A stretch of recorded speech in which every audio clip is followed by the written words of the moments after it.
Hello. Hi, Hi. how are you? I'm good. It was 106 degrees in the shade today.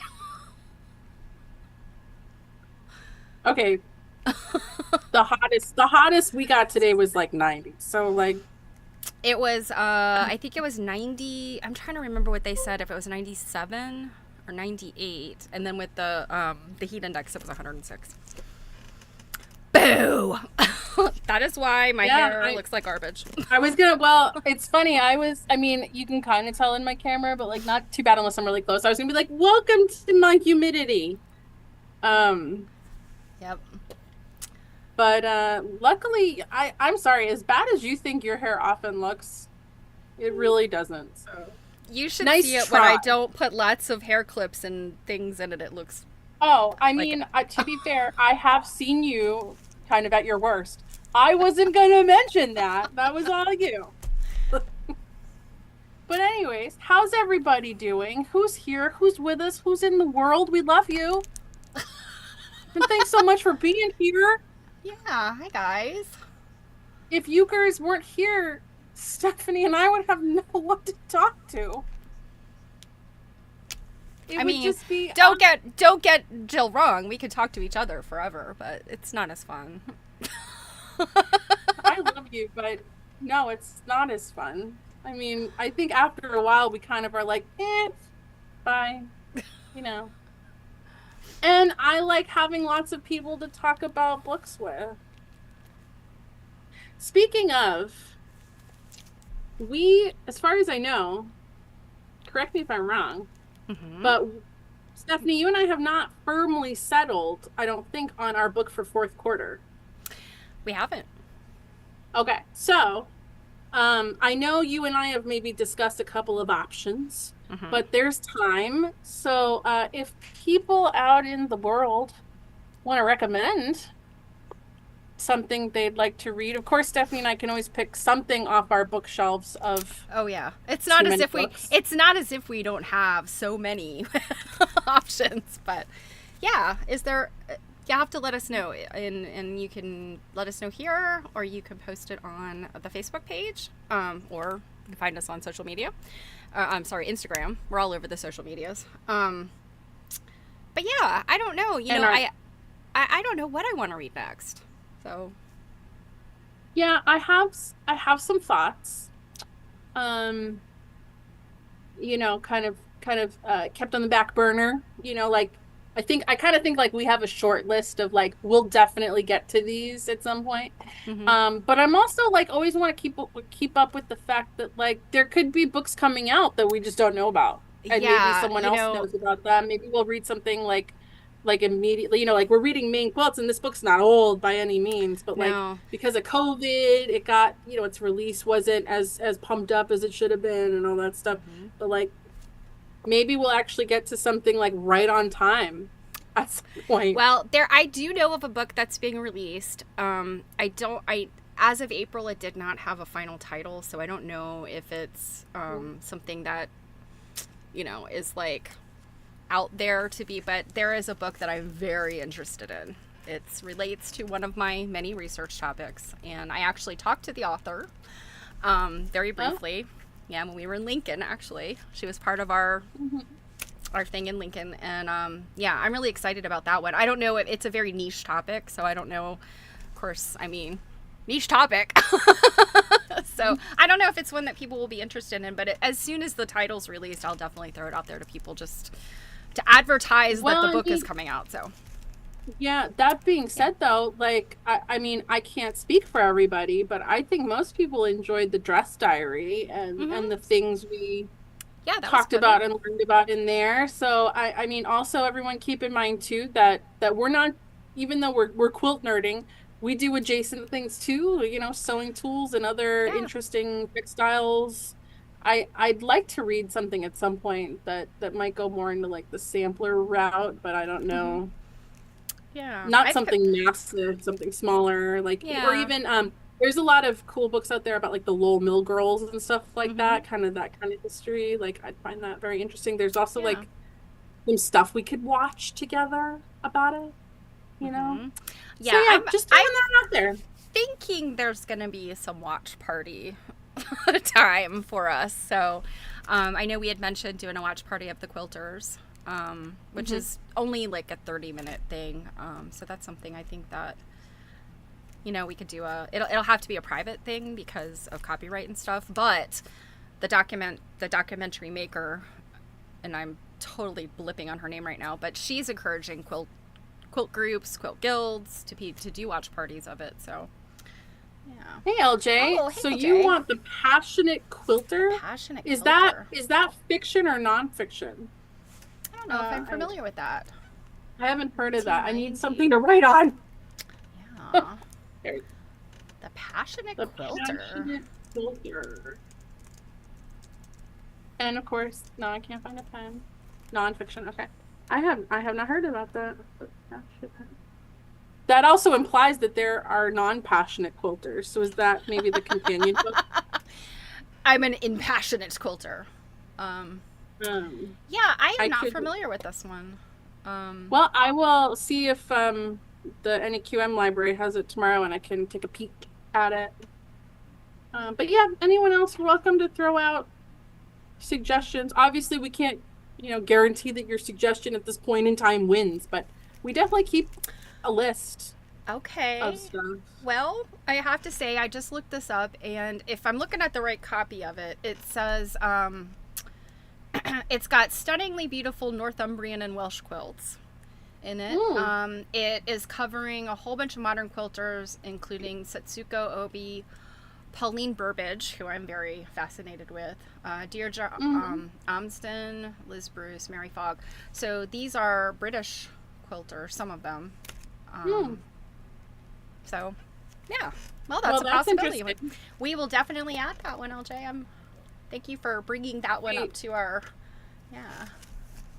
Yeah, we definitely have we know some other nerds that would be interested in that specific topic. But speaking of watch parties and things and whatnot that's going on, things and stuffs. So it's July for some reason, and this Saturday we have a stitching glitch. Yes, and hopefully I will remember more than 5 minutes beforehand. And Stephanie leaves for England soon. Yep, in a few weeks. Yep, just the travel agents reached out today with some info, so I'm like, it's coming up soon. Yeah, and here I am in my head going, oh my God, the to-do list before you leave for England. Well then. So Janet has, hi Janet, by the way, has suggested Alex Ascroft book, The Fascinating World of Cotton, Threads, and Spools. Oh, okay. This is another one. Oh, I know who that is. Yeah, he does sewing machine books. Yeah, I'm not familiar with that one either. And I don't know a hotel in Monterey. 63 and sunny. Oh, boo-hoo, Janet. 63 and sunny is like perfection. I know. Here it's terrible, horrible, stormy, and was 106. So I'm sure it's cooler now. I'm dying for a thunderstorm right now to cool everything down. Yeah, I was a little worried because it started storming while I was eating dinner, and I was like, oh no, countdown to stream, go away storm. So, but we're supposedly supposed to get something around 8, but who knows. Not high. So we got the calendar here. I just want to remind people of that because, Saturday. But the other thing I want to remind people about here is if you don't follow American Quilt Study Group on Facebook, you really should. You'll see there's quite a following here, 6,000. This is their public facing page. But the reason is that, you hear Stephanie and I talk about it a lot, although this year, at least so far, we don't have a scheduled stream where we talk all about what's going on at seminar. We did one last year, if you want to go back and see what that was like, where we talk about all the things that have to do. Oh, thanks, Steph, for putting that in the chat. All the things that have to do with the seminar. But on here, we're posting about it. Okay, Stephanie and I are on the marketing committee along with some other really great people, and we're posting all kinds of posts about study centers. Here's one particular one about a survey of patterns produced in newspaper, things like that. Here's one about Bertha Stange. You heard Mary talk about her before. Here's one about, a day that the vendors are open to the public. Like there's great stuff on here if you're not a member and you think you might want to be, and you think you might want to attend seminar. We're also there's posts here about museum tours that we're doing. Like, please go give them a follow so that you can stay on top of what's going on. And then once you become a member, there's a members only group as well. But I just wanted to share that so that you can. Janet asked, is AQSG seminar always done in October? No, actually, last year it was in September, wasn't it? Mm-hmm. And next year it'll be in August. The end of August.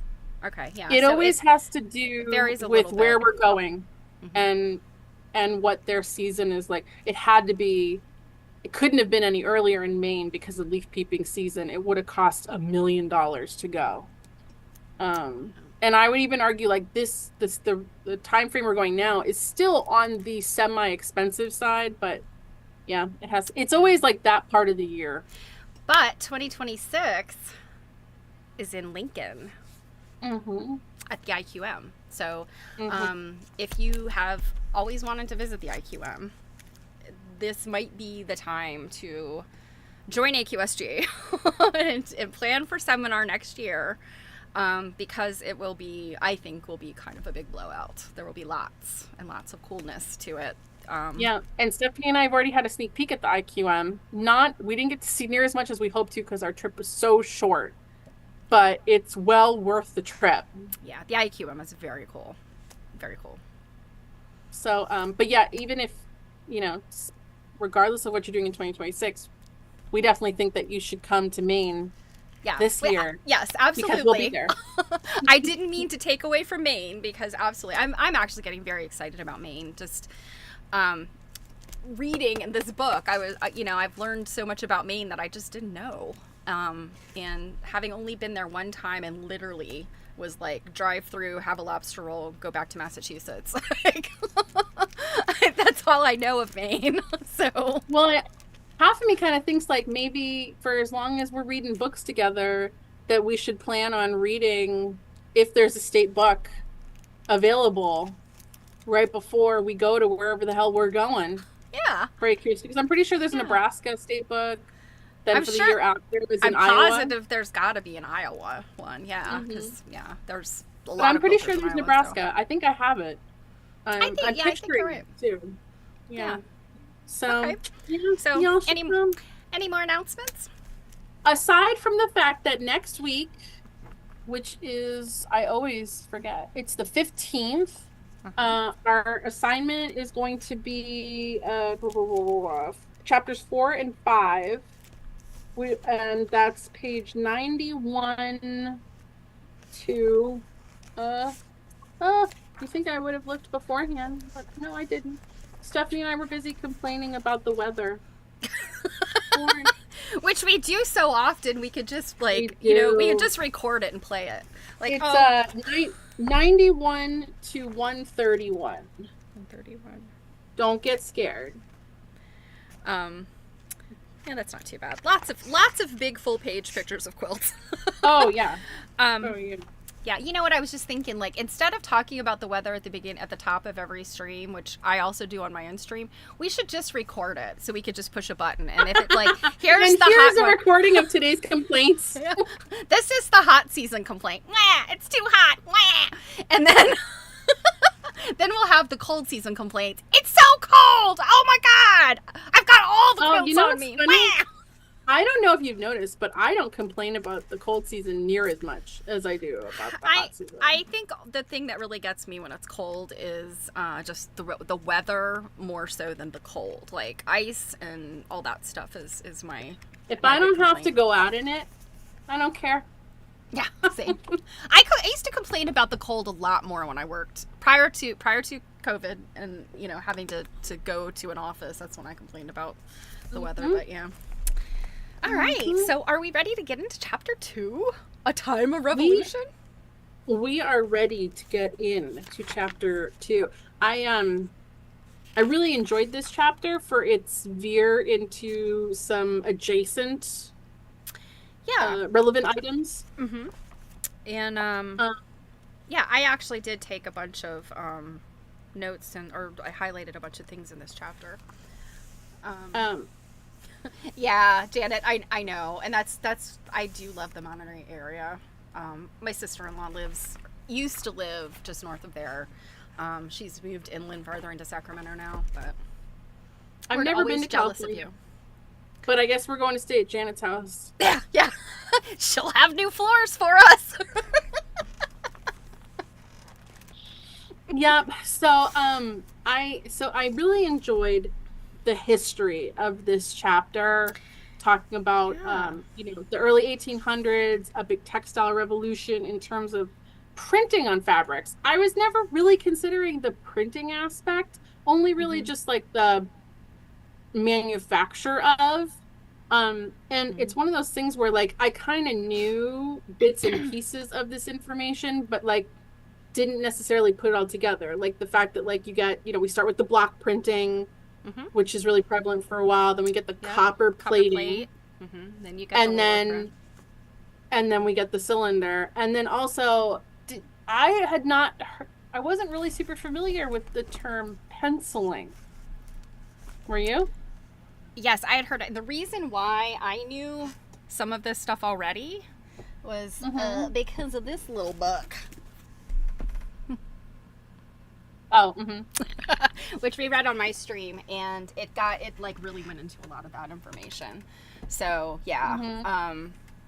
And I think that I still, I mean, even today, I would not like break my neck to go after a chintz quilt. But I have much more appreciation for chintz quilts and just the chintz fabric in general, and the variety that I didn't realize was there, and the efforts that it took to make it. It's all very fascinating. And chintz itself is like really tied up in the early Industrial Revolution and like trade embargoes in the UK and with the US and all kinds of stuff. There's so much history tied up in chintz that I think I was doing myself a disservice by just saying, I hate chintz. I learned my lesson. Well, I was going to say, since I'm guessing you know more about it than I do, having read that chintz book, do you want to explain to anyone that maybe isn't reading with us what penciling is? Well, penciling is when they go back in and hand put details in by hand. And the one example that Lori gave in here was I think over painting blue or yellow with the other color, blue or yellow, to make green, because at that time they did not have a stable green dye and or fabric printing, so they would have to print blue over yellow or yellow over blue, and they would sometimes go in and do that by hand. So there's another example, but the example I really took to for me is on page 36 here. And the reason I took to it is because I have this fabric. So this chintz top here. Yeah. Yeah. So you can see what the blue is the penciling that Steph was just talking about. And I have I think a panel of the fabric itself, and then I believe that I have a quilt. I was just trying to see if it happened to be an outline.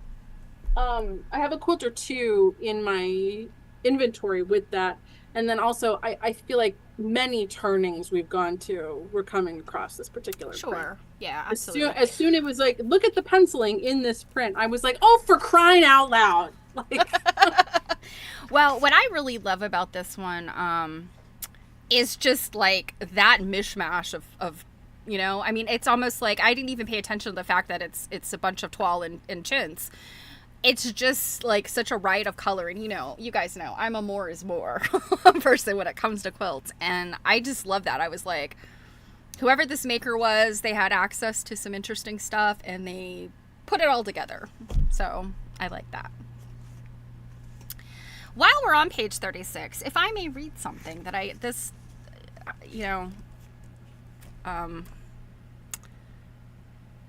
don't know, this like really, I don't know, it impacted me. And I only did my reading today. You guys know that. I wait until the morning of, so it's all fresh in my head. Yeah, I was going to say, it keeps it fresh. Yeah. So this is at the bottom of page 36, or the second paragraph, or the third paragraph. And it's talking about the War of 1812.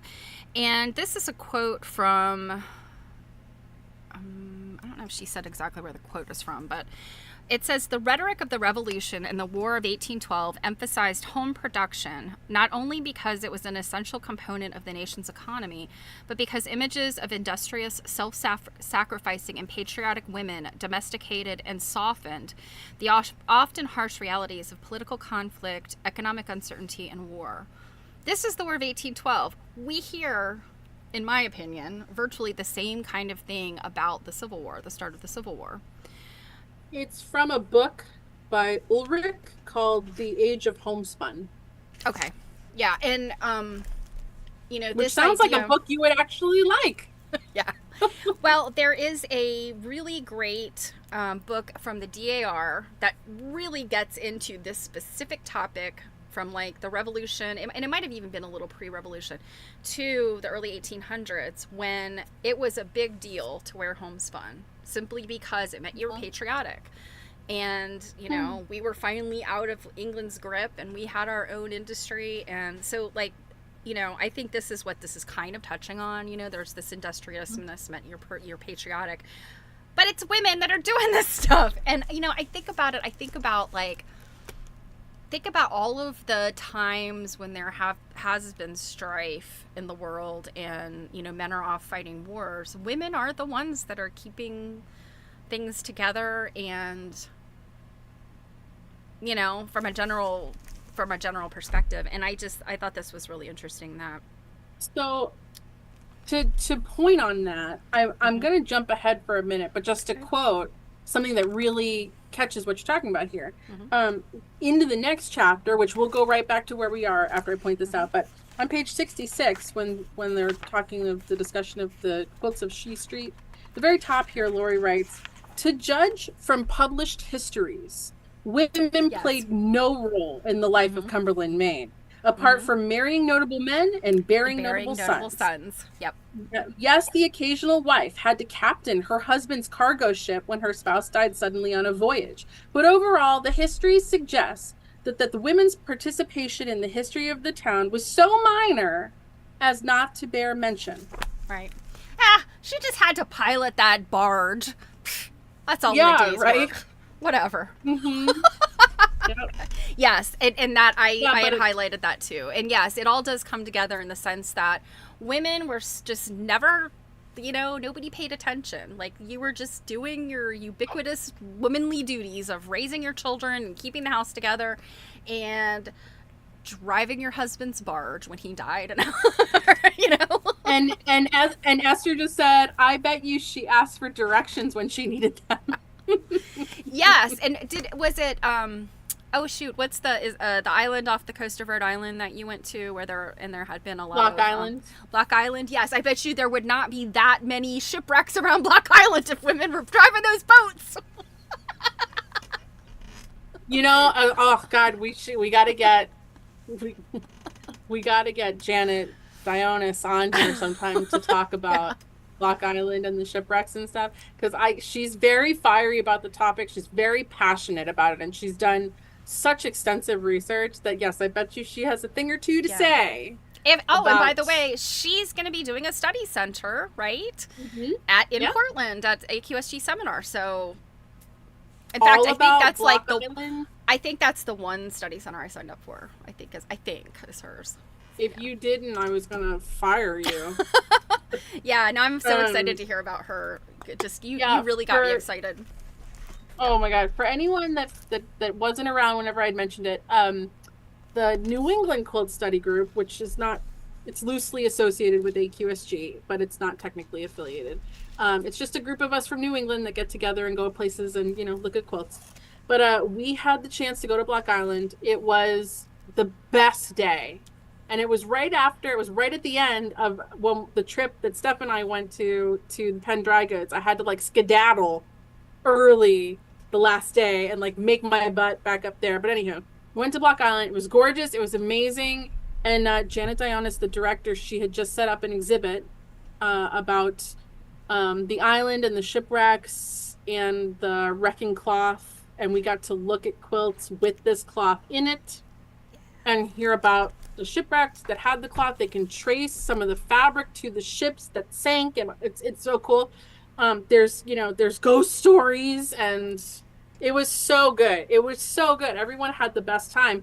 That myself and Joanna Evans were chatting at the event, and we were like, don't you think Janet should do this as a study center in Maine, because there's so much that ties together because of a connection that the NEQM Museum collections manager Laura Lane had made for Janet. Mm-hmm. She was able to tie like a shipwreck into like a mill that had come from and things like that. So we're like, this would be great for that group. Yeah, and sure. You have all the she had the placards that museums have printed up. Sometimes it's just a little placard. Sometimes it's this really involved thing with images on it, right? Mm-hmm. They had these insanely beautiful placards made with images and all kinds of stuff on it. I'm like, you have all the content. Just rework it into like a PowerPoint type presentation. Yeah. And yeah, people are. I know our friend Barb Garrett has also signed up for that one. Yay. So yeah, I think it's going to be really. I'm sad I can't go because I'll be on the tour instead. I had to make choices. Yeah. But yeah. And that's I don't know for sure. That's the one bad thing about seminar. Sometimes you have to make choices because things are up against each other. Hard ones. Yeah, it stinks. But hopefully, maybe we can have her maybe do her lecture online here for us at some point. Yeah, that would be so cool. Yeah. Yeah, well, and she's thanks for signing up for mine, Esther. Yeah, that's right, Stephanie. You also have a study center, though it's not technically quilt related. Yeah, it's not really a study center. Actually, it is more of a presentation. But it's about using AI in your research, not for research, in your research. There's a difference. So, jumping back into the book. I'm sorry if I'm drinking like a camel. I am so thirsty. Oh, I know. I was eating watermelon. I got a watermelon. Yeah, because you're like, I can't drink water. It's got to be either fancy ice or watermelon. Well, remember that scene from Dirty Dancing where she's like, I carried a watermelon. She's carrying that giant watermelon. And that's all I could think of the other day when I brought the watermelon in from the car. I was like, I carried a watermelon. And then like when you get home and you put the watermelon down, you run and you jump into your husband's arms, like the ending jump from Dirty Dancing. Exactly. Yes, that happens. And then I cut the watermelon up. It had like a quarter inch of standing watermelon juice all over the counter. Why are watermelons so juicy? You're a weird lady. I know. So I don't know if you had anything else to add to that, but yes, I mean, I think we sort of beat this horse dead every time we read these books, and women's work is mentioned, and that's just the thing. Like, we struggle so much with history of surrounding these quilts, and we have to do this extra work because the women were not well documented.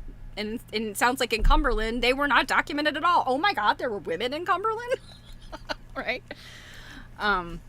So, but before we move on, I just had to point out on page 37 where there's some details about this medallion quilt with the copper plate printing.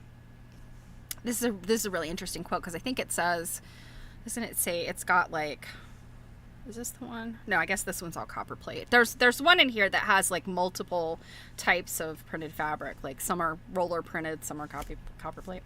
But in this one, I love. And I think it's the one I was showing on 36. Is it the one on 36? Okay. Yeah, it says here the busy quarter of the quilt top is less complex. Blah, blah, blah. The maker used alternating charm. Blah, blah, blah. Let's see, similar printed floral fabrics. And copper and the cylinder printed column print, the copper plated central panel, and that because I'll show again because I had zoomed into just the triangle thing, but it's got multiple different kinds of fabrics in there. Yeah. So anyway, Esther, to your argument, Esther said, so true. That's the argument of Elizabeth Whalen Barber's book, Women's Bark. Yep. Yes, I haven't fully looked that up. I have not either, but I have it. The point I just wanted to make about this quilt is that whenever this little note was added to it, it's mentioned how ancient it is. I'm like, ancient? Ancient speaks to me of like Greece and Rome, not, the Greeks and the Romans is ancient, not this quilt, in 1830. I just thought that was hilarious. And, yeah. And ancient is 160 years old. Well, I guess in terms of people, it is. So, okay. We can move on. I just had to point out that they were using this term ancient, and it's like, okay. If we can move on to stenciled bed covers. Yeah. I didn't really know that this was like a thing really that was happening much on fabric. I guess I had known what stenciling was, where, like you have like a stencil kind of thing. You take this like hard bristled kind of brush thing to like work the pigment in. I mean, we still do that today. There was a fad in like the early 2000s about stenciling your walls again. Oh, it was definitely hardcore in the 80s. My mom stenciled all kinds of... My mom did a lot of stenciling in the 90s, but she did more stenciling with like paint. Like drippy paint.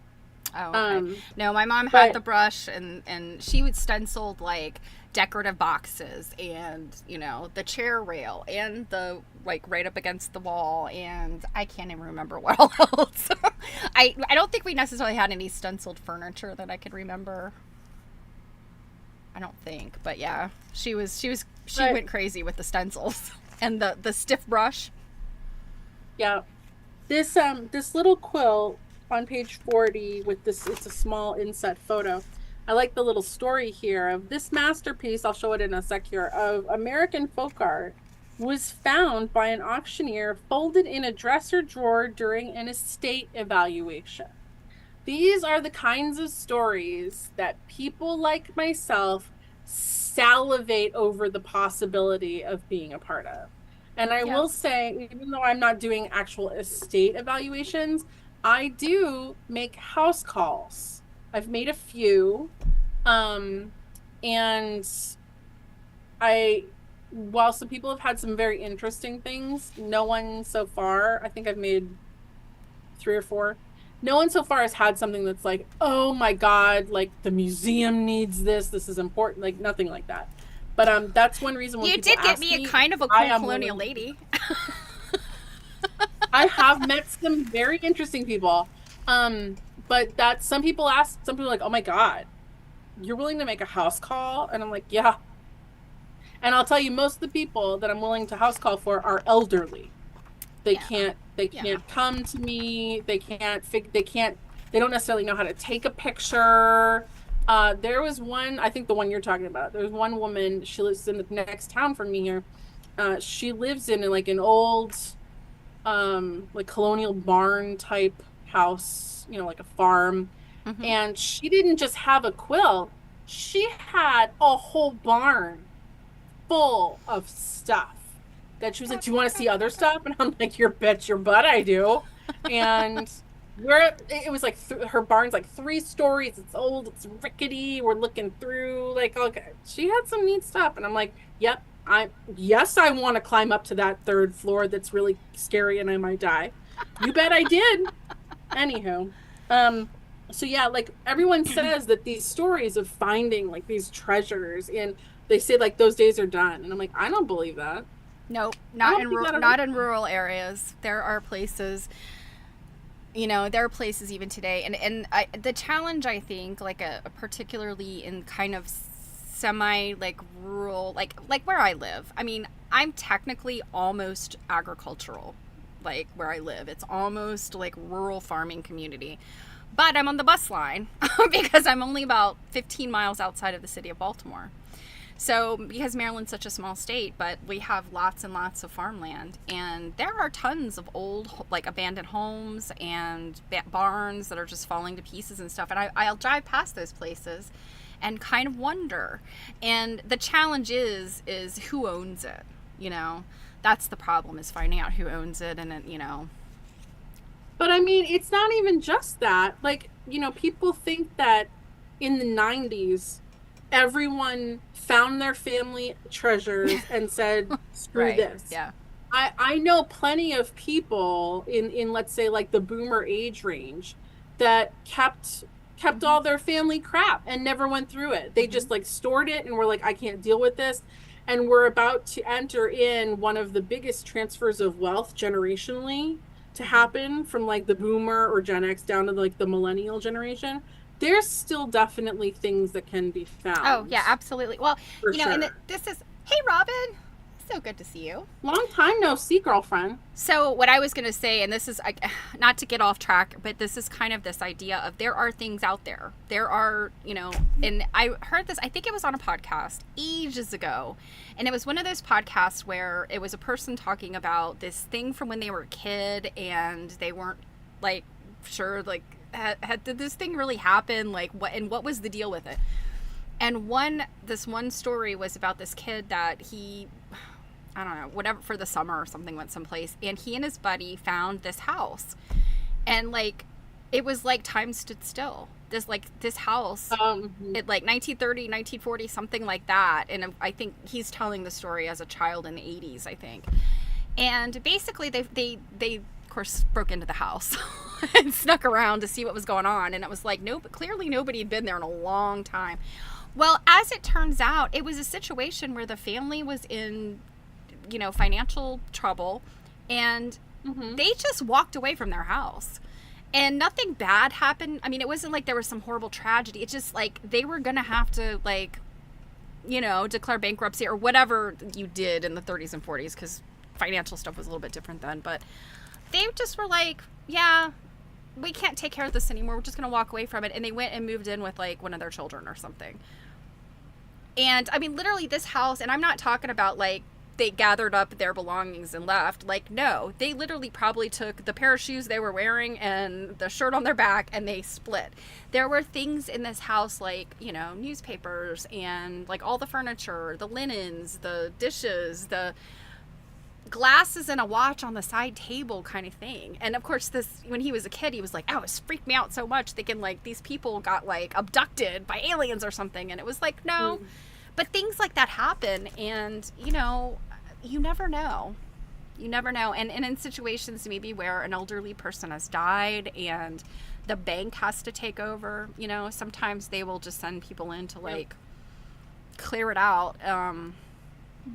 So there definitely are those situations. I think there's still many, many interesting things to be discovered. So. And here's the picture of the insect quilt that I was talking about that was discovered in a chest.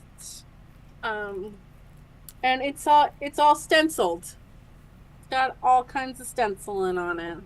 It's let's see, stenciled bed cover, Nana Bradley Whittier, 1793 to 1841, Mount Vernon, Maine. I'm sorry, she lived 1793 to 1841. Yeah, that was her. This was made 1820 to 1830, 102 by 96 inches. But yeah, the photo's courtesy of Old Hope Antiques, which is why it's so small, I'm sure. But yeah, I didn't have really anything to say about this section other than, I mean, I think this is something that's pretty rare, I think, the stenciled bed covers. I think they stencil floor coverings much more often in that time period. But did you notice that Nana, the maker, she had a son named Hiram Thing Whittier? And I'm like, What kind of name is that? Why would you have a middle name thing? I just ask these questions. Okay. So I assume, did you have something you wanted to say about the silk pelisse? Because I sure did. Yeah. The quilting beyond the bed I found very interesting because, I mean, you have background in some of this stuff and I don't. I had no idea what a pelisse was. A dress-like coat that opens down the center front. But I think that thing is just fantastic. Yeah, and I was like, let's bring these back. Yeah, it's silky and it's just so pretty. And you can imagine it's got wool in it, but it's silk. It's going to be like gossamer. And just to wrap up in there, that, and just to be cozy and warm in that thing. Oh my goodness. I would love that kind of thing. And it's got this shawl collar hoodie sort of thing on it. I would absolutely wear this in a heartbeat. Oh yeah. It just looks so cozy. And yeah, so this kind of like gown robe sort of thing, definitely this time period, the late 1700s, early 1800s, really any place where you had a fireplace was your source of warmth. They did have these sort of like loungewear, for men it was like a sort of a robe, like an open front robe.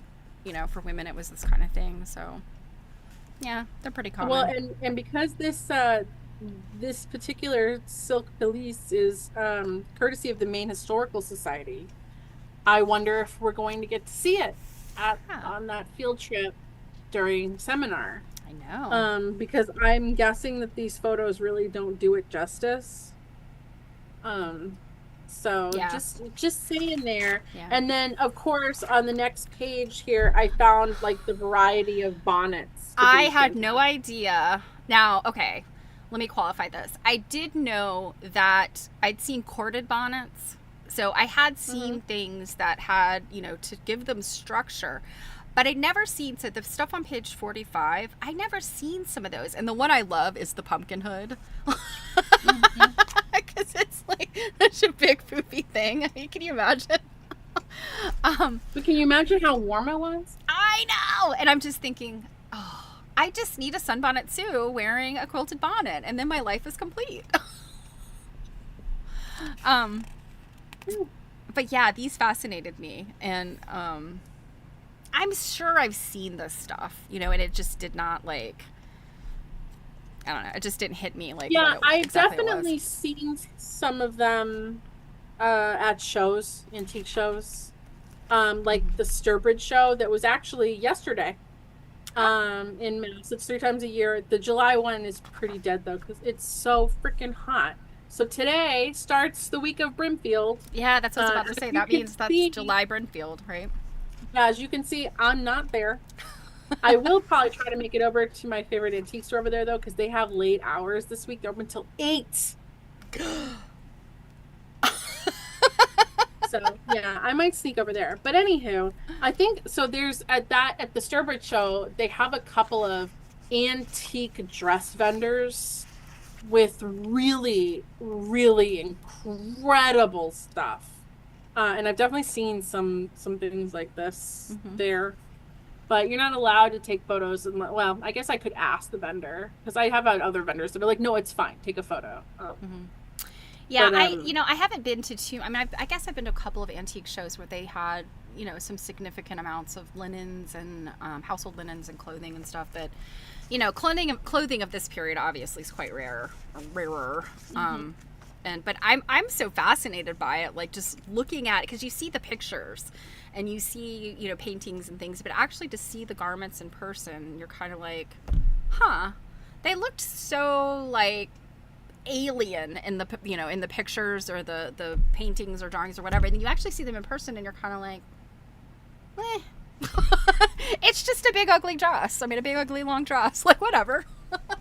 Well, and it's Sisters Quilt Show Week too, and that's in California, right? Sisters is in Oregon. Oh, is it Oregon? Oh, that's right. Yeah. All of these are either from Maine Historical Society or Maine State Museum, so might get to see them. Just saying. Maybe they have this thing where they've remade the pumpkin one and you can try it on. I'll just make my own. Yeah. So if we can move on to Wabanaki silk ribbon applique, and this is something I knew nothing about, and Same. I looked at these pieces and I'm like, well, they kind of look familiar. I feel like I've probably seen something like this because I've been to a number of Native American exhibits and things on the East Coast. But I guess what I'm really struggling with is to understand, like, what exactly is the silk ribbon?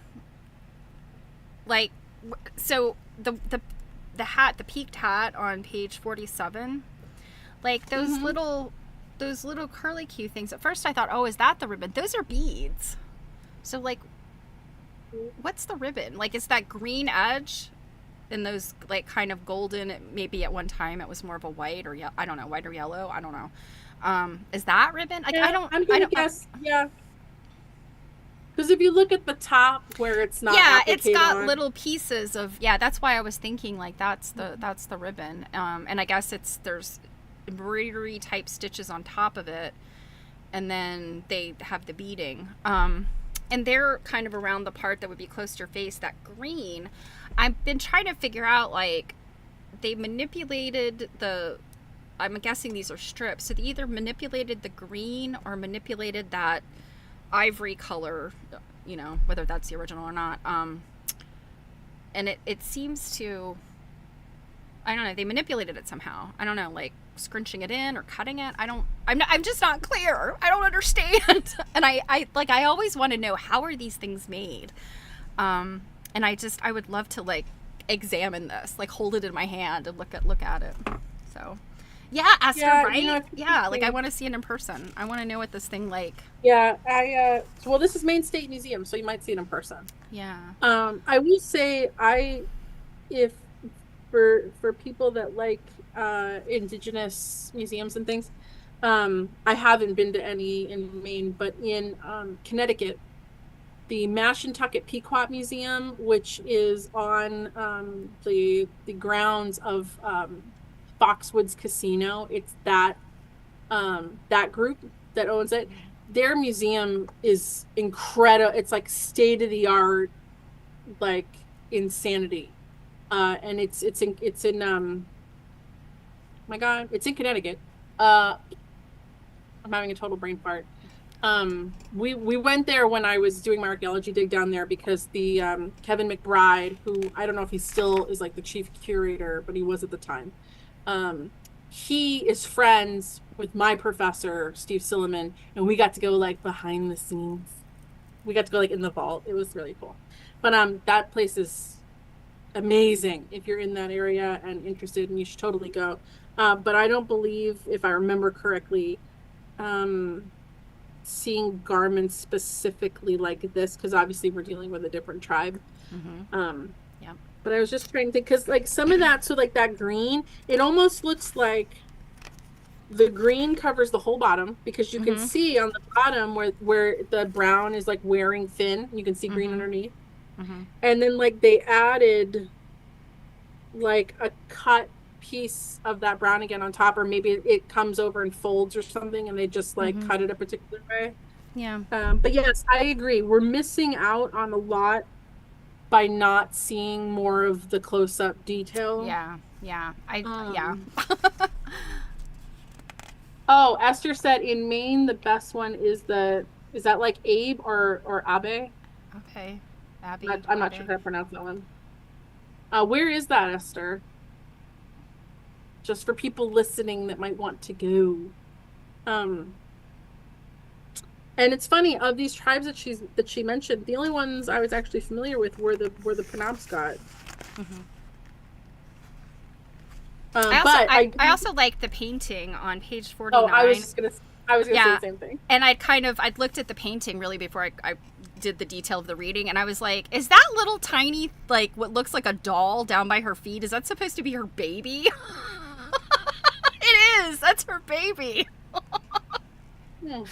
And I'm like, what a great painter it was, capturing her face and her garments. But then, well, we got to squeeze the baby in there. So yeah, I was shocked when I saw this, that, it was an 1812 painting. Mm-hmm. Oh, and Esther said that museum is in Bar Harbor. I've been to Bar Harbor. Bar Harbor's very cool. Yeah, I really like the story. Where did I put my thing here?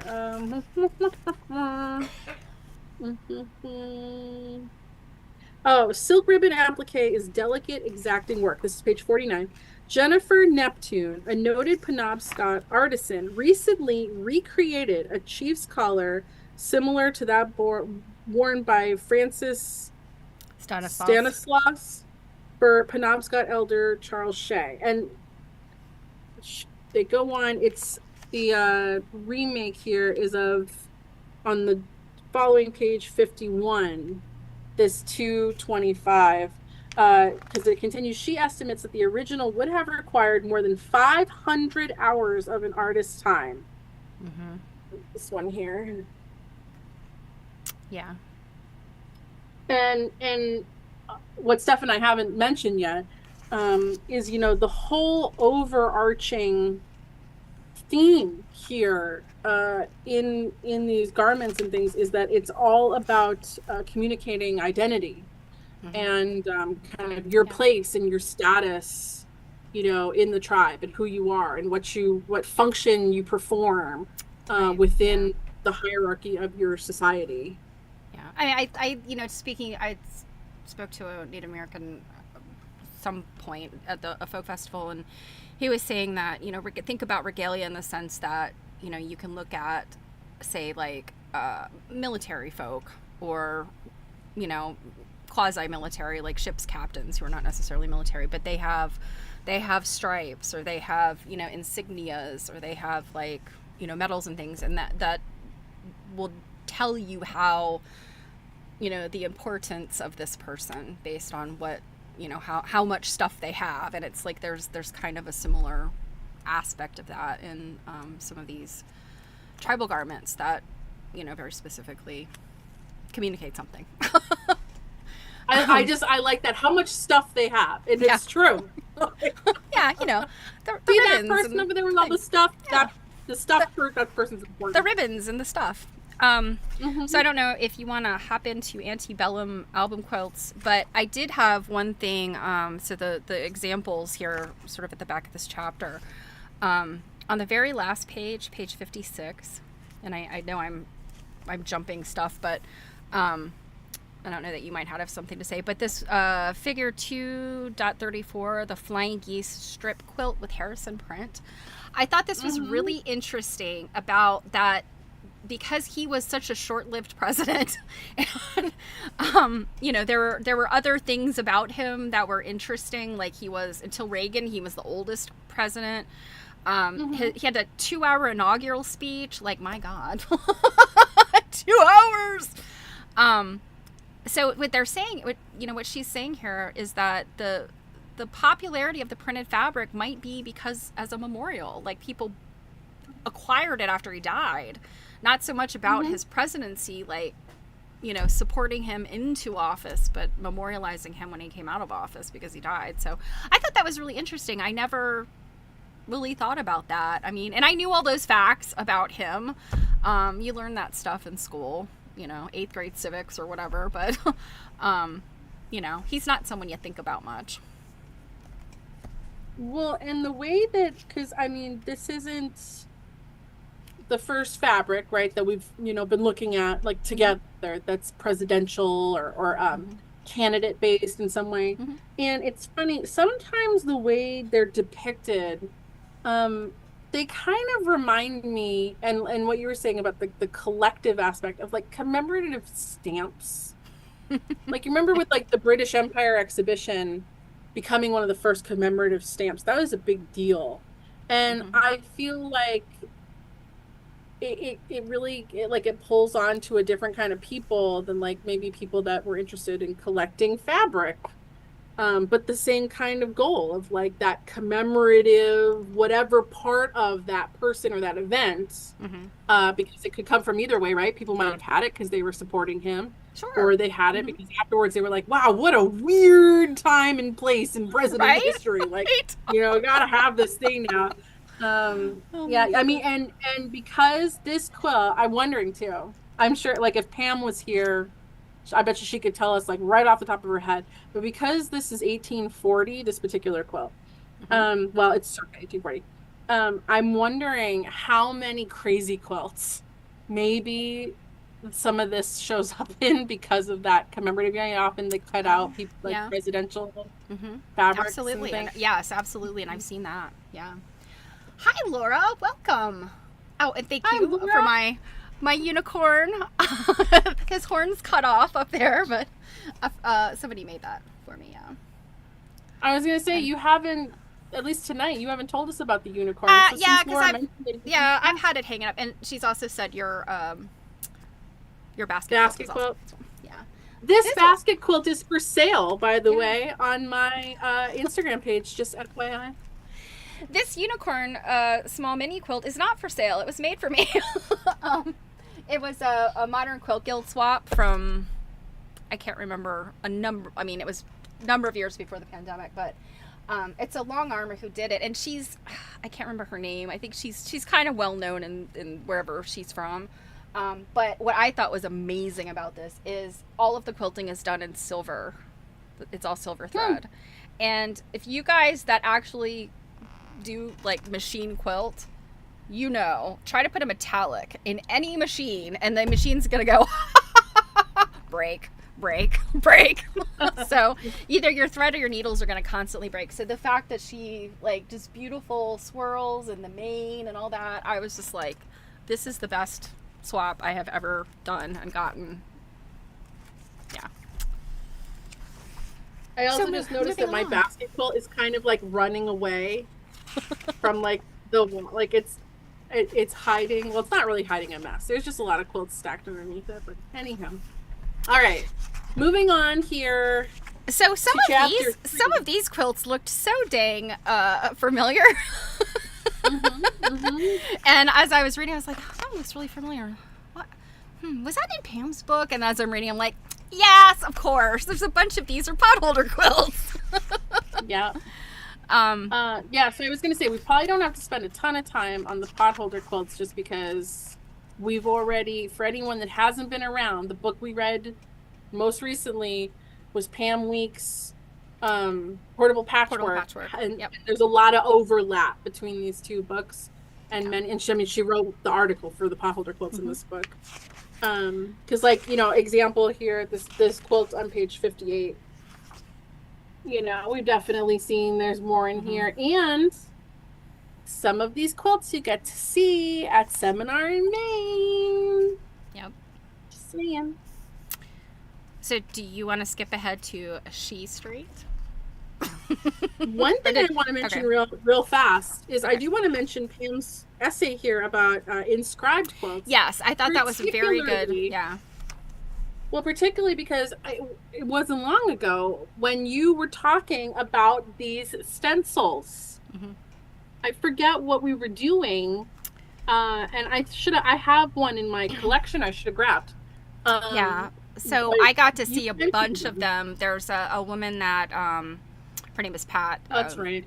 She's an AQSG member, but I have seen her. I've met her twice when I've been out in California for the Temecula retreat, and she has a pretty big stamp and stencil collection. And I have a picture. She let me take a picture. I should have pulled it up, but she has a whole bunch of these and like really great names too. Like just Hiram Thing, whatever his last name was. I still don't understand. And I think Robin was like, "Say what?" Yeah, Thing. What a weird middle name. I mean, all I can think is Thing 1 and Thing 2. Well, the reason that you're like, oh my god, that it's not that weird to me because my partner has a name very similar to that. Yes, but also your partner is not American. You know, his family is not American. He is not of European descent. Correct. He's got he's from his family is from a region of the world where it would not be abnormal to have a name like, you know, that. It's not a, you know, like you're saying, European. But yeah, when I just think of the word thing, it just means like that thing. Maybe they were an early relative of Dr. Seuss. Maybe. So Esther said it was an old Germanic custom. It used to mean convening or meeting of. So, I mean, maybe that's what his middle name, I mean, his first name was Hiram, so I don't know. I've got, and you guys, I mean, if it's Germanic, like. Yeah, please understand, I am the last person to make fun of people's names. And I have got some relatives with some mind-bogglingly weird names. So you're like, what was your mother and father thinking? And even better yet, the ones that are juniors. It's like... Well, I mean, just to put it out there, remember in the 90s, and I guess early 2000s, when it was like all the rage for everyone to have those LL Bean backpacks with your initials on them? Mm-hmm. There was one girl I went to school with who got in trouble all the time because her initials spelled ASS. And you think that her parents would have thought about that at least before getting her a monogram backpack. Yeah, I'm sure her mom like got it back from LL Bean and was like, oh, or she thought it was hysterical. Oh my goodness. Okay. So, are we ready to skip forward, or did you still have more things to say about inscribed quilts? Oh no, I just wanted to bring up those stencils because you had been talking about them, and I'll have to remember them. You have to remind me, like, to pull mine out or something. But no, the next essay is about potholder quilts, which, I mean, again, we just spent an entire book on potholder quilts. So Pam, like, we love you, but we're gonna skip over that part because you can go back and watch the live streams of our of us talking about the potholder quilt. All of my children's middle names begin with J. I mean, that's not that weird. That's okay.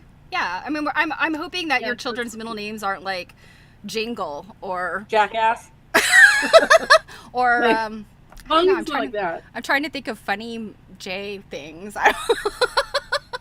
Jack in the Box. I don't know. People are allowed to have weird names. It's okay. So She Street. Page 66. She Street. I love this. As soon as I saw it, the Quilts of She Street, I was like, okay, She Street is not the real name of the street. It's because there's a bunch of women on that street. And guess what? They're widows and spinsters. And you know they were probably a good time. I love this, that, you know, there's so many women on this street, you know, all because, you know, there are times when men are at sea, men are fighting wars, etc., etc. Now, here's something interesting. And they often make it sound like if men weren't around, society would just collapse. Even though things like this, we have all the evidence to show that is not at all true. Okay, Laura says they're ordinary names like Jasmine, not Jingle, and and I bet it is the best street. I agree. I mean, a She Street, because you know what, He Street is a sucky place. The trash is never taken out on He Street. The toilet seat's always up on He Street.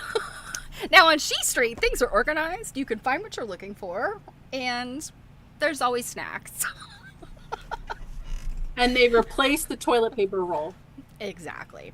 Now, because I'm a dummy, I was reading this and I was like, okay, shipbuilding, yes, you know, the seafaring, and then I'm like, the economic panic of 1857. What is that about? And they can never find anything on He Street. Exactly. They don't ask for directions. So did you know what the economic, like, why there was an economic panic before reading? No, I had not. Did you look it up? Again, we talk about that timeline of events to like hang in front of my desk. Well, this is one that I don't think that, I mean, I don't remember ever learning about this, and I don't think it's as big. I don't think this is like the stock market crash of 1929 or anything, but apparently there was an economic panic, and this is what AI tells us. I didn't vet all of these details, but it sounds like it's accurate. So apparently there was over speculation in railroads. So this is early industrial revolution. Over speculation in railroads and land. Do we have any recent over speculation in real estate? Oh yes, 2008 stock market. You think that they would learn from these things, don't you think? They don't. They, meaning the people who live on Heath Street. So there's over speculation, decline in international trade, which we know there's a variety of reasons, but one major reason is the Crimean War. I don't know jack about the Crimean War, although I do know it's a thing, and apparently it was impacting America, even though I don't think we were involved.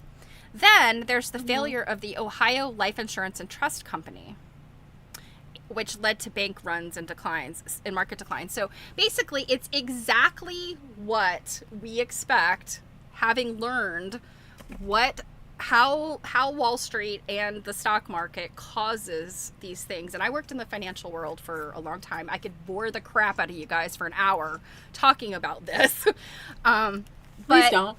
I won't. I won't. But you guys, it just boggles my mind when I read stuff like this. And I was like, 1857. Also 1929. Also, I mean, you could just name off decades of time when this kind of stuff happened. And it's like, when will we capitalists learn? I was going to say, welcome to late stage capitalism.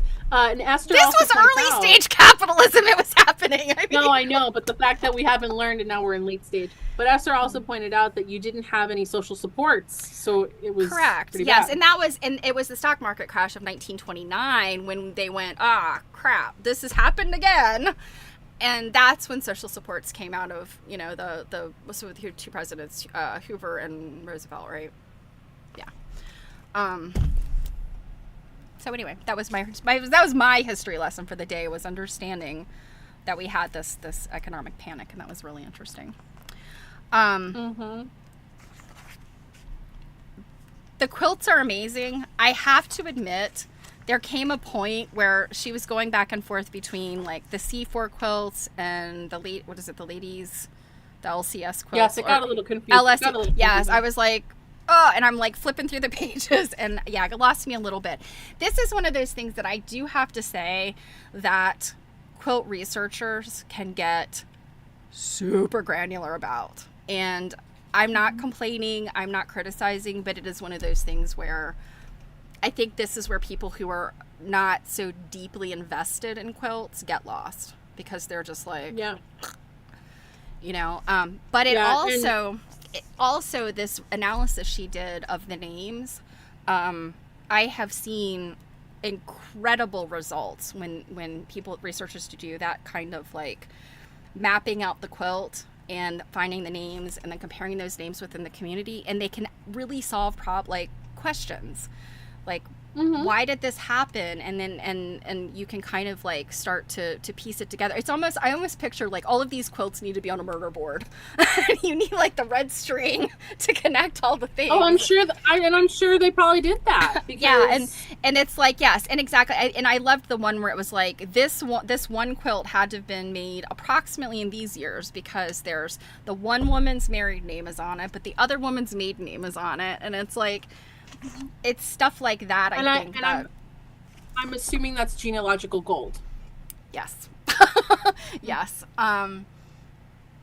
Yeah, that's it. That is exactly. Hey, Arlene. So for anyone that hasn't read what Stephanie's talking about here, which we did also talk about these quilts in the Portable Patchwork book, is a ladies' sewing circle that was part of the Cumberland Center Congregational Church. And I'm just trying to find here the so the big deal here is that I'm reading on 79 as in a summary here. In the 5 years from 1849 to 1854, the Congregational Church Ladies of Cumberland Center made at least 9 quilts for members of their small community, and then stopped. 6 of the quilts were made between 18 1849 and 1851 and one in 1852. No other quilts have been found dating between 1855 and 1870, and only two after that. And then all of the kind of hubbub that Stephanie was just mentioning, where she got a little lost, is there's some 240, I believe it is, names that show up on this small amount of quilts. They know where all of them but like one is. So they've been able, this is a really kind of niche set of circumstance, like perfect storm circumstances, to be able to investigate this one community. I feel like stuff like this just doesn't happen.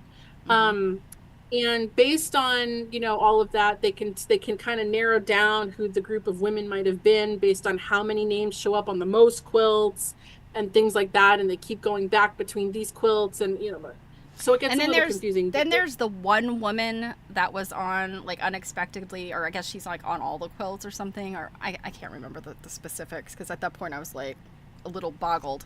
But yeah, you gloss over yeah. a little bit. I think her name was like Rachel or Rebecca or something, and I was like, she's the key. She's patient zero. But I always say, like, even though it's like getting into the weeds with this kind of like looking at all of these names and their connections, but it is really rewarding, because I have seen some genealogists specifically with quilts. They've figured out some amazing things, like amazing stories, and really highlighted some just like community events in these little communities that I don't think would have, were never documented, but they were able to piece together the details based on these quilts. Yeah, I remember all that history that, like, because in the beginning of this, Lori mentions that based on the public histories, women played no role in the life of Cumberland, Maine, none at all. Yep. And again, we discussed a number of these quilts are, they're potholder style quilts, and we discussed them in Pam Weeks's Portable Patchwork book, which is why we're kind of glossing over this here, but it's very interesting. And I will say, let's see, so these, it looks like most of these, not all of them, are either courtesy of Maine Historical Society or Maine State Museum, and you know what that means. Oh, this particular one I remember us talking about in Pam's book, and we loved it, so I just have to show it again. But we talked about this one because up top there, the little boots and the key and all this like cute little symbolism in here. That was like, what page is that one on? That's 72. It had the lyre in the middle. Yes, it's called the lyre quilt. Yeah. Yeah, and then the top hat, and it just had some really cute. Yeah, that stuff is coming back to me. And this is the one that has one of the quilts that has an observatory on it, I think. Hi Arlene, you are not late. We love you anyways. Laura said it's really nice that people are knowing the names and that these people are remembered. I mean, yeah. I mean, I feel like they're more than remembered. Like when you're literally like looking back, like through these women, they can tell more of the back end history of a group in a town, and that other people felt not important to tell. Exactly. And I'll keep beating the dead horse. Like, sometimes these are the only places these women's names appear. Short of maybe their maiden name in a christening or baptismal record or something in a church. That might be the only place where she as a young woman was documented, but still she's her father's daughter. And then once she's married, then she becomes Mrs. Hiram thing, whatever. No, actually, I think he died. But still, you were known as Mrs. Whatever. You did not retain your own specific identity, and it's these quilts that give these women identities. I loved this on page 77, and just to show the pictures, particularly this one in the middle. It is a stylized, it's like a giant, she says it's pear leaves, or branch from pear bough. So it's two leaves and then the two pears. And then underneath it is a tiny sheep. And I love that how she's looked at the fabrics, that little tiny strip of, there's a little tiny strip of fabric that the sheep is standing on. And it is done the exact same way in this other block that has this oxen or cow. It's probably oxen because it's got the plow and the yoke, right? So there's this little tiny strip of fabric, and it's the same fabric. So, and you, again, also looking at these kind of odd dimensions, the sizes of the plow, and then the pear bow, and then this bottom one that with this horse, it's entirely possible the same maker made all three of those blocks, just because of the look and feel of them, and the fact that the animals are standing on this little tiny strip of fabric. Yeah, and I mean, it is important to point out that all of those blocks come from the same quilt. Right, yes. Right, correct. They're the bark messenger quilt. But again, you can see the hand of that person, and, you know, clearly that they designed those blocks, you know. And let me just... Unless there was some kind of a drawing or something where there was a giant pear bow and a small sheep. That's all. It could be something from the newspaper that they traced. And I had showed it previously, but just so everyone knows, this is the bark messenger quilt where those blocks come from. And it's a beautiful quilt. It's just a really beautiful quilt. Oh, yeah. And this one is Lady Sewing Circle of Cumberland Center Congregational Church. 64 inscribed names. Cumberland Center, Maine, 1850. 99 by 108, which is that, you know, those weird sizes. It is a big museum. I think we're going to see this one too, Stephanie. The largest of the quilts produced by the Lady Sewing Circle of Cumberland Center Congregational Church. The bark messenger includes 64 inscribed names. Some of the individuals, such as the young twins depicted on one square, did not make the block that bears their names. Rather, they were likely included in the quilt as important members of the recipient's social circle. I think they were somebody's babies or somebody's little children. Yeah. Which, like you pointed out, may not have ever been mentioned anywhere else than baptismal records. But here they are showing up on a lady's textile made by their hands. Yep. So it's that thing that you keep saying all the time, that textiles and quilts are documents. They are. I mean, I feel like I'm able to prove that again and again reading these types of books, that, like, you know, again, show me where else you could find these people's names. How could you replace this quilt with government documents? Nope. Church records? Yeah, maybe. But the quilt tells you so much more about that person. If you know, assuming she being the person who truly made the quilt, you know, or made the block. Obviously, we know sometimes it's not the case. The name on the block doesn't match the person who made it. You know, but it's the examination of the whole quilt that'll kind of give you that clue of the whether, you know, it's the handwriting is all one person, or if individuals, you know, sign their names. Likely not in hi Marianne. Likely not in census records either. Exactly. Before the 1860 census, I think, if I'm remembering correctly, people were enumerated only by the landholder. So whoever owned the land, his name, it's almost always a him, unless it's a widow. He's listed, and then it'll say, you know, there's maybe one woman between the ages of, like, I can't remember what the age brackets are, but you could say, like, okay, that was probably his wife, you know, and then there's one woman who's much older. That was probably either his or her mother, you know, and it's like, that's all you can put together because you don't have a name. You just have, like, this tick mark of how many people it represents. Then you get names. Of course, the 1890 census, I think, is the one that's almost completely destroyed. So, it's a real struggle in the late 19th century. Well, that's how I feel about that. Yep, they were tick marks. Yep, and I mean, and the other awful part, and sorry, not to belabor this, but you also consider 1860 and before, those censuses included enslaved people too. And certainly there was no indication anything about them. It was literally a tick mark.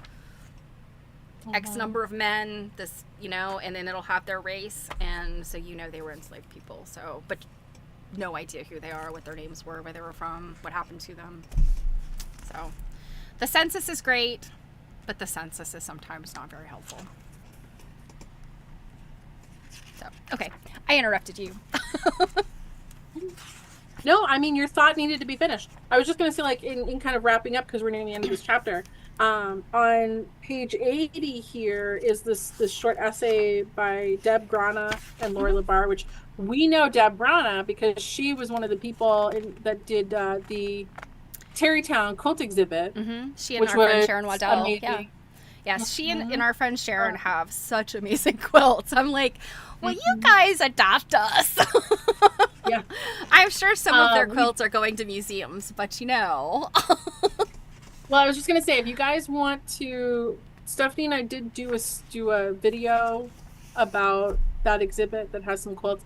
But if you want to just watch some shorts, if you just like on our home screen on our YouTube channel here, if you click the shorts button, there are some shorts of just one quilt at a time that we made. That we were like, oh, this is a thing we're gonna do now, because it was great. If you just want to get one quilt, there's some others that we've done from other exhibits, but I wanted to just briefly look at this quilt on 80, because what's interesting is mentioned in this essay here, like this quilt offers a glimpse into a thriving community of fishermen and farmers, sailors and master mariners, and masons and brickmakers, among other occupations. And again, when we're talking about, you know, if you kind of are looking at some particular quilts as documents, like, you know, I mean, you could almost be like, this is a bit of a census from 1845 as to who was doing what in the community.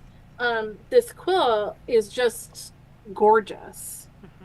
Some of the blocks in it are fantastic, but I particularly love, because I don't know why, I really love ship stuff, like samplers and art that have ships. I don't know why, it's just a thing. But the detail on this block, on page 81, with these like fishies and stuff underneath. I know, I love it. Yeah. Like, that's so fantastic. But this is the Cape Elizabeth album quilt. Various makers, 41 inscribed names, Cape Elizabeth, Maine, 1845 to 46. This is small, 65 by 55.5 inches. Maine State Museum. Ooh, maybe we'll see this one. That's really small considering these other like really bizarre, humongous. Remember, if it's really big, it's probably really old. Yeah, if it's really big, it's really old. From New England.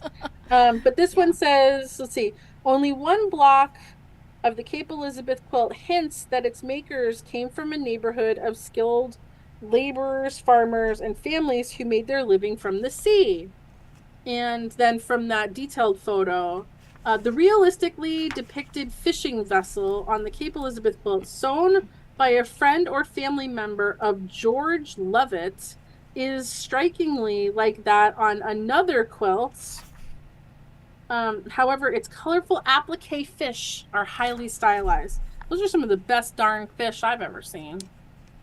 Yeah, and well, yeah, and like that one is like two-tone, and I mean, fish being two-toned, you know?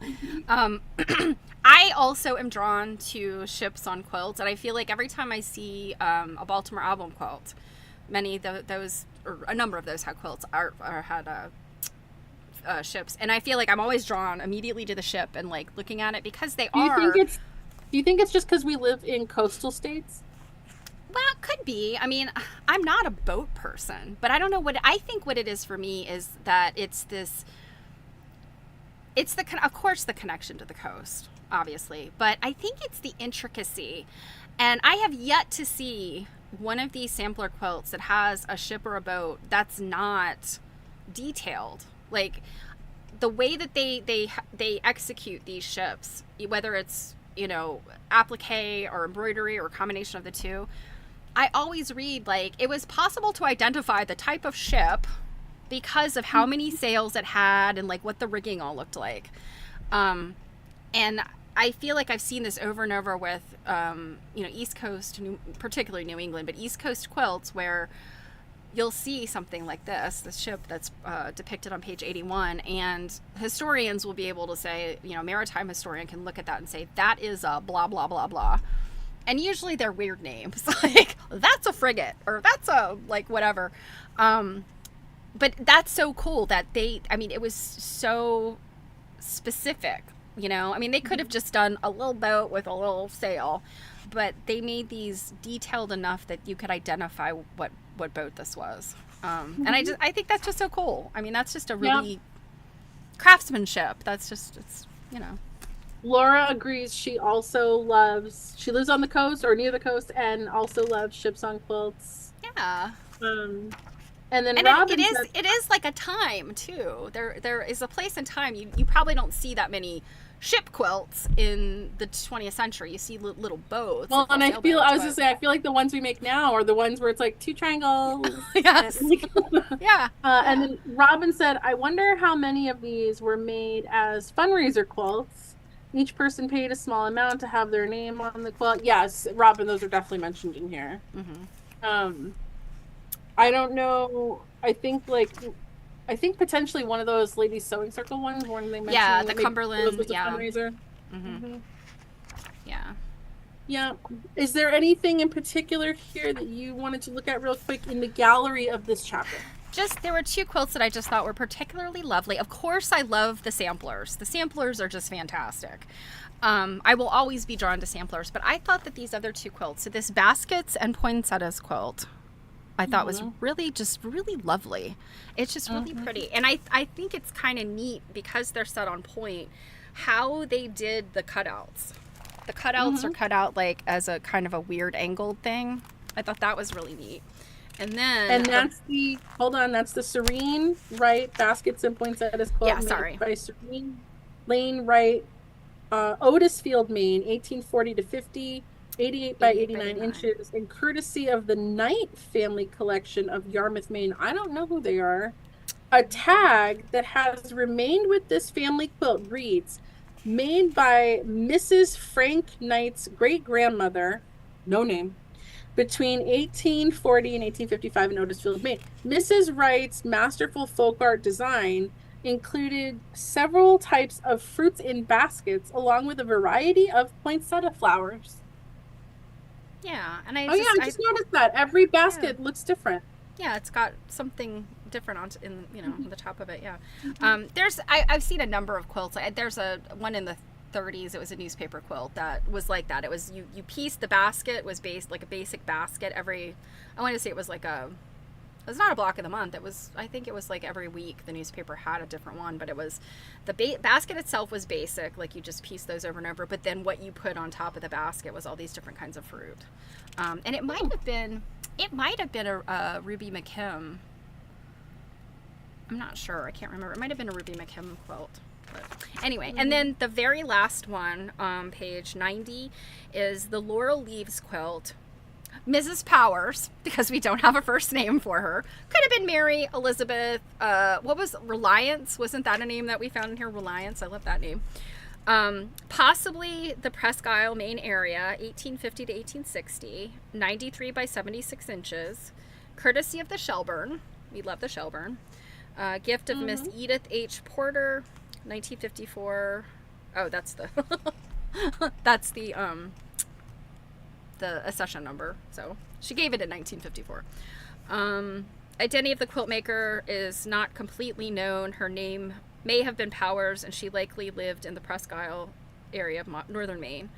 Pattern is uncommon, and the quilt's lack of provenance prevents an understanding of how the design made its way to northern Maine. But what's interesting is I have seen this pattern in probably late 19th century, but definitely 20th century quilts. This kind of layout, either like this or with some kind of medallion in there. Yeah, it definitely, so it's interesting to me that this one was made, approximately 1850 to 1860, yet if I had looked at this with no other context, I would have gone, mid 20th century, maybe even recently. Well, and also it's got the very colors. Yeah, it's just got a very contemporary feel to it. So I think that's always cool to see something when you like immediately think, oh, I've seen things like that people have made recently, and they're like, oh no, 150 years, or actually 175 years. Well, again, like Miss Pam Weeks always says, what's old is new again. Indeed. And that is a perfect way to end. Everything old is new again.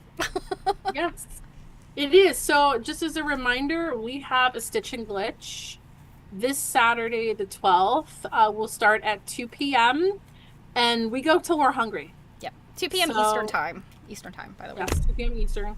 And yeah, we once we're too hangry, that's when we stop. I will say generally we average about 3 hours. Yeah. I don't think we've ever done much over that. Yeah. And then for next Tuesday, we in our book here, we're reading chapters 4 and 5, which is pages 91 to 131. Dun dun dun. Laura says, my daughter wanted vintage Y2K clothes. I felt so old. Y2K! Oh! Oh my god. Y2K feels like just yesterday for me, okay? I had a big New Year's party, and I was like positive that you had a party? Yeah, we partied like it was 1999. And I was certain, I was like, we were waiting as the clock, I was like waiting for the lights to go out and everything just to go crazy. Oh, we all sat there and like the lights didn't go out, and we're like, and nothing happened. Nothing happened. Yeah. So remember that whole big thing? Everyone's like, make sure you turn off your computer before midnight. Yeah. And but I had an amazing dress and some beautiful boots for that party. So, and it kills me to think that that's Y2K fashion. Is there photo evidence of this party?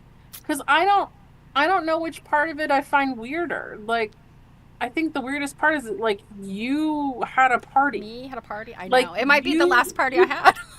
Yeah, like that's what Y2K was about. It was the end of your peopling. Yes! Then, like, you invited on purpose a lot of people to your house. I did. Like and I want to say... For anyone that doesn't understand my astonishment, like, I don't even get invited to Stephanie's house. Like... I just, at this point, I live with an adult child. He takes up way too much room. And are you talking about your husband or your son? Well, really both of them. But yeah, I mean, it's yeah, I don't have room to entertain anymore. I don't like to entertain. Oh, I was going to say, yeah, because having room, it has everything to do with why you don't invite a bunch of people over. It really does. It really does. Mm-hmm. All right. We're after 8:30. Yowza. We went long today. So, yeah, we hope to see you guys at our Stitch and Glitch on Saturday, 2 p.m. Eastern, same channel. And if you're following along with me on my stream, I will be back on Thursday, 2 p.m. Eastern. We are right in the middle of a chapter in The Secret of the Crazy Quilt, as well as right in the middle of some quilts I pulled out of the America's Quilts book that we were looking at. So, who likes cleaning beforehand? Exactly. This is the best party that I ever have is right here. Well, thanks so much, everyone, for being here. We'll see you guys next time. Have a good one. Bye.